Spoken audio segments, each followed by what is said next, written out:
So thank you so much, Sophie, for letting me come along to your Year 7 lesson this Monday. Straight after the lesson, you received this that afternoon, which is your diagnostic lesson discussion, which has our learning intention and some key questions for the review. So can you just remind me to start with what your learning intention was for the session? Yeah, it was to check for understanding. Fantastic. So we had checking for understanding with your Year 7 group, and it was a new lesson on cells, start of the topic, a lesson on cells. Okay, so firstly, what I'm interested to know is if you can tell me a little bit about the strategies that you chose to use to check for understanding during the lesson. Yeah, so I had a couple of like hinge point questions. They were like the point in the lesson where I thought, if this question isn't answered right, I'm going to have to maybe go back to and be responsive and go back to bits of it. So I asked what the difference was. I showed an animal cell and I said, what is the difference? What is this missing that a plant cell has? Yeah. And that was hopefully that they had understood the differences when I showed them the differences, that they'd be able to recall that. Yeah. So like those, a hinge point question was the strategy I used there. Fantastic. And am I right in thinking that the correct answer there would have been that the animal cell didn't have the chloroplasts, and it didn't have the vacuole? Yeah, and the cell wall as well. And the cell wall. So that was that was what you were hunting for in your answers, Yes. that they would use that language. And what was the real strength of your lesson, as I said when we had that initial feedback, was how precisely you taught the vocabulary to that group and how fluent they were becoming with those terms, which was a real strength of the lesson. So we were looking for those key vocabulary terms in the answer. So how did you then check the group for understanding? And what did that tell you or inform you about class progress during the lesson? So once I reflected on the lesson, what I actually did from that hinge point question was I took a hand up. Right. So I answered from one pupil, and that pupil got it right. So I felt like we could move on. Yeah. But then, like looking back in reflection, it wasn't like a whole class response. Yeah. I only took it from one person, and she got it right. Yeah. And then actually when they started the independent task, when they were labelling the cell, I realised that there were pupils in the room that were really struggling with that. So yeah.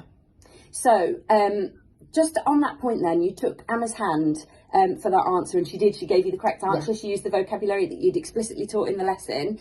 So what do we know about the learners in our classroom that will happily put their hand up and volunteer an answer? What do we know about those? I guess one, that they know the answer, because if they're putting their hand up, it's because they're confident that they're going to get it right. Yeah.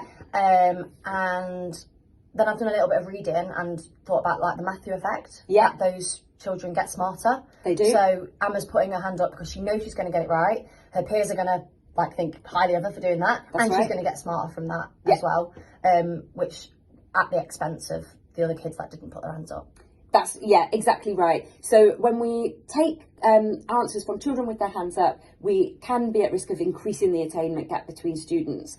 And it was interesting to kind of look around the room and think about the children that were kind of using that as an opportunity to opt out. Yeah. So I'm thinking about Jason, who I know is quite high attaining pupil, but who forewent that opportunity to, as you call it, get smarter, but because Emma was willing to. Okay, fantastic.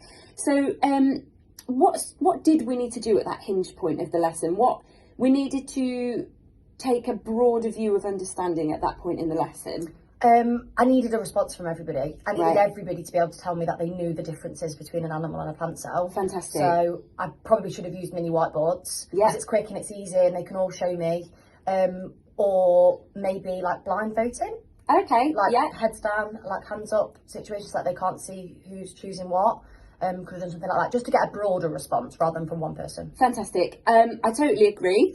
I think at that point in the lesson, it did feel like a moment in the lesson where it mattered if you knew the answer to that or not. So in terms of your guided actions moving forwards, I think it would be a really useful activity for you to go and see a lesson in a different curriculum area in school. Yeah. So I've spoken to Angeline Rebagliato in MFL. She does lots of low stake whole class questioning, and what's really good about her classroom environment is that that doesn't affect the pace of the lesson at all. So she'll be able to give you some really good guidance about how to integrate those strategies in a way that is quite pacey. Get them from everybody. Yeah, pacey and seamless. So we'll observe Angeline in MFL.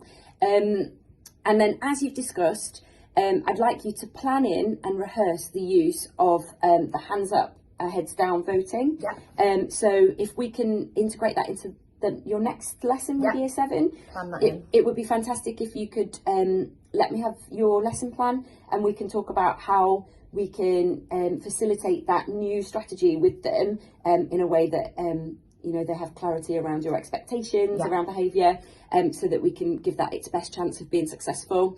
And then it sounds like you might have already done a little bit of this, but if not, just go back to the core training you had with the skit team from the beginning phase on questioning, and just see if there's anything there that you think would be applicable to that context that we could perhaps think about integrating into the class.